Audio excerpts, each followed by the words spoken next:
안녕하십니까, 장수현 원장입니다.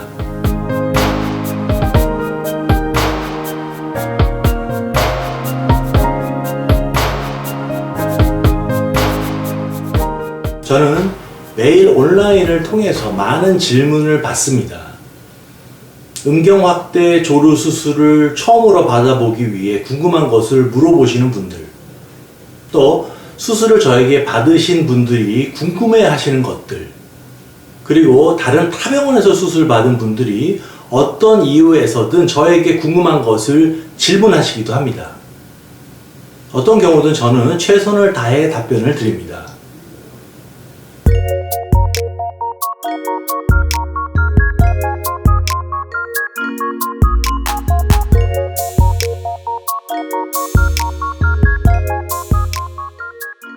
저희 LGA 비뇨기과에서 수술 받으신 분들이라면 수술 전후로 대부분 이렇게 말씀하십니다.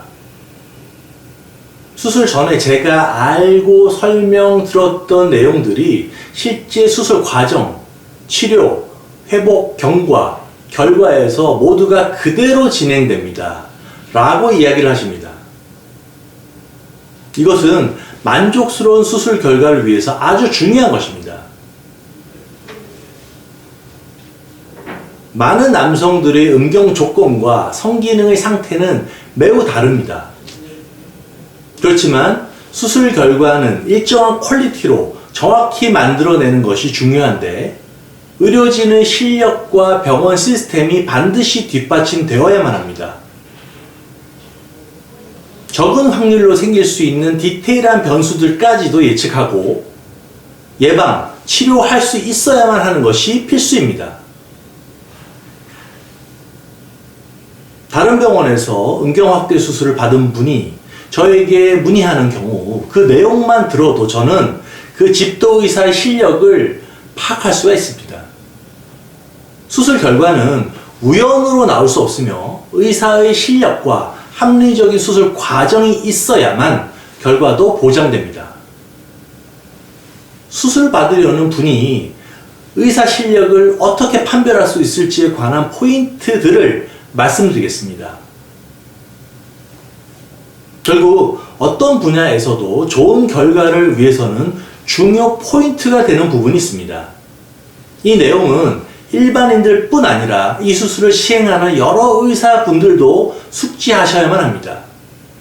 동종진피를 이용한다고 하더라도 실제 중요 포인트가 확실히 챙겨져야만 합니다.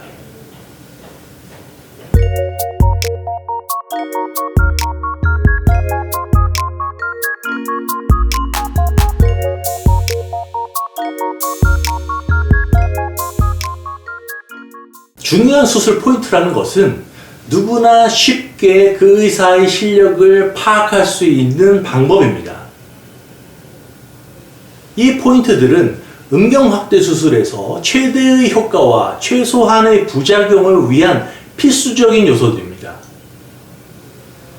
높은 수술 만족도를 얻는 수술을 선택하려면 지금부터 말씀드릴 수술 중요 포인트들을 해당 의료진이 꼼꼼하게 챙기는지를 확인해야만 합니다. 저장진피 음경확대 진피 조루 수술의 첫 번째 중요 포인트는 그 의사가 수술 효과를 최대치로 만들기 위해 어떻게 설명하는지를 보면 압니다. 일단 확대 효과를 크게 하기 위해 무조건 두꺼운 진피를 쓴다고 주장하는 경우나 진피와 필러 또는 진피와 지방을 함께 넣어서 크게 한다는 주장은 수술의 기본을 무시한 위험한 것입니다. 최대의 확대 효과를 위해서는 우선 진피 생착이 성공적이어야만 합니다. 그 전제 하에 최대 두께의 진피가 삽입되는 것입니다. 무리한 진피 두께는 심각한 부작용만 유발합니다. 생착을 위한 전제 조건은 진피와 음경 피부 그리고 음경 몸통의 완전한 밀착입니다. 또 진피 감염을 유발하는 지방 필러 주사는 절대 함께 넣어서는 안 됩니다. 결국 집도 의사가 진피 생착의 성공을 보장할 수 있는 합리적인 진피 두께의 이용과 동종진피만을 단독으로 넣는 것이 기본입니다. PRF, 줄기세포, 성장인자 같은 검증되지 않은 단순한 광고성 내용들은 오히려 그 의료진의 신뢰를 떨어뜨리는 것입니다.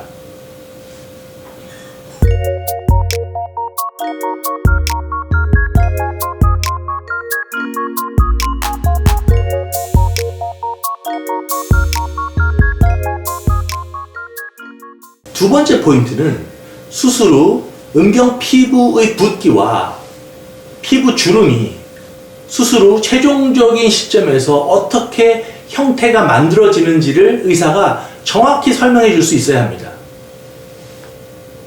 또한 음경의 유독 약한 음경 피부의 특성 때문에 구체적으로 어떻게 부작용 없이 안전하면서도 최대한의 확대 효과를 낼 수 있을지를 의사가 정확히 설명해 줄 수 있는지가 중요합니다. 실력이 부족한 의사들이 흔히 잘못 처치하는 것 중 하나가 수술 직후부터 탄력 붕대를 음경에 감아 피부 붓기를 줄이려고 하거나 포경 수술을 하지 않은 경우 무조건 음경 피부를 잘라내면서 진피를 동시에 삽입하려고 하는 경우입니다. 또 음경 피부가 짧아서 확대 효과를 못 낸다고 말하는 경우도 해당됩니다. 수술 직후부터 탄력 붕대를 음경에 감아주는 것은 음경 피부의 손상으로 음경 피부의 괴사까지도 발생시킬 수 있는 절대 금기인데 아직도 이것을 잘 모르고 탄력 붕대를 감아주는 남성의외나 비뇨기과가 많습니다. 진피를 삽입하면서 피부 절개를 음경 뿌리가 아닌 포경 수술 라인으로 하는 것도 진피 감염의 위험이 큽니다.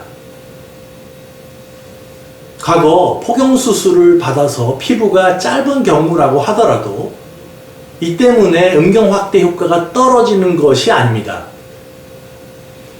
포경 수술로 짧은 피부는 음경의 길이 방향이 짧은 것이지 횡방향으로 진피를 삽입하는 것과는 관련이 없습니다.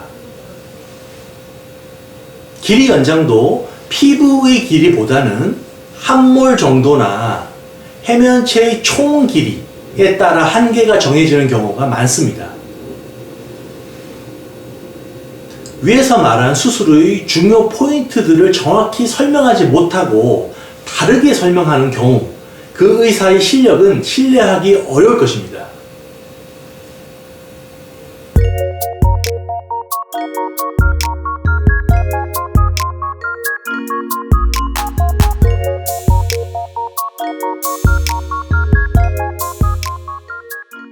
수술 후 생착이 중요하다는 것은 많은 분들이 이미 알고 계시는데 이 생착 과정이 시작되기 위한 전제 조건은 음경 피부와 진피 그리고 음경 몸통의 밀착입니다. 진피의 밀착을 제대로 설명해 줄 수 있는지가 그 의사의 실력을 가늠할 수 있고 그 병원의 수술 만족도를 확인할 수 있는 세 번째 포인트입니다. 이런 진피의 밀착 여부는 수술 후 10일 전후로 병원에 반드시 방문하여 확인해야만 합니다. 이것을 설명해 주지 않는 병원은 문제가 있다고 하겠습니다. 몰라서 그런 것이라면 실력이 부족한 것이고 알고도 제대로 설명을 하지 않는다면 과장된 광고로 환자 유치에만 몰두하는 경우일 가능성이 큽니다. 만약 진피의 밀착이 제대로 안 되면 생착 과정이 시작조차 되지 못할 뿐 아니라 진피의 심각한 지연 감염 가능성까지 발생하므로 해당 병원에서 치료 종결 시에 이것을 확인해 주어야만 합니다. 환자 스스로는 절대 확인이 불가능하기 때문입니다. 여기에 대한 언급이 없다면 신뢰할 수 없는 의료기관입니다.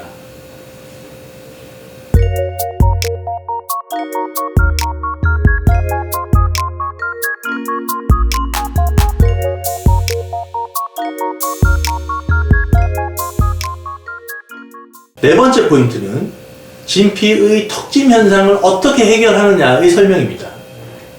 결론적으로는 동종진피의 턱짐 현상은 진피를 삽입하기 전에 집도의사가 진피의 테두리를 매끈하고 날렵하게 깎아서 삽입하면 아예 턱짐 현상이라는 말이 존재할 수도 없습니다.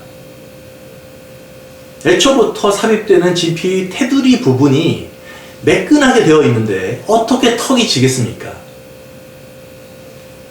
그런데 아직도 동종진피 확대술을 하면서 턱짐 현상을 지방이나 필러로 해결해 준다고 하는 것은 밥도 안 먹고 힘이 없으니 보약을 먹겠다는 것과 같습니다. 기본적인 진피의 테두리 모서리 깎기를 해주면 아예 턱짐 현상이라는 말은 쓸 필요조차도 없는 문제입니다. 전혀 진피 수술이 기본이 안 된 경우에만 턱짐 현상이라는 말 자체를 쓰는 것입니다. 음경확대 수술, 진피 조류 수술의 가장 기본은 동종 저장 진피의 이용인데 아직도 주사 방식으로 한다는 것은 문제가 큽니다. 이런 기본적인 중요 포인트조차 챙겨지지 않는 수술은 문제가 있습니다. 그럼에도 광고를 하고 수술 시행 건수까지도 근거를 대지 않고 부풀리는 것은 옳지 않습니다. 수술을 받으시고 회복 중이시거나 수술 예정인 분이시라면 제가 오늘 말씀드린 수술의 중요 포인트들을 수술을 집도할 또 집도했던 해당 의료진에게 구체적으로 물어보시기 바랍니다. 이것은 수술 부작용 방지와 수술 효과의 극대화를 위해서 필수적이기 때문이고 이를 통해 그 의료진의 기본 실력도 쉽게 알아볼 수 있습니다. 오늘은 음경확대 수술, 조류 수술을 시행받으려는 분이 어떻게 하면 그 해당 의료진의 기본기와 실력을 알 수 있을지에 대한 4가지 중요 포인트에 관해 말씀드렸습니다. 마지막으로 좋아요와 구독 버튼을 꼭 눌러주시기 바랍니다. 감사합니다.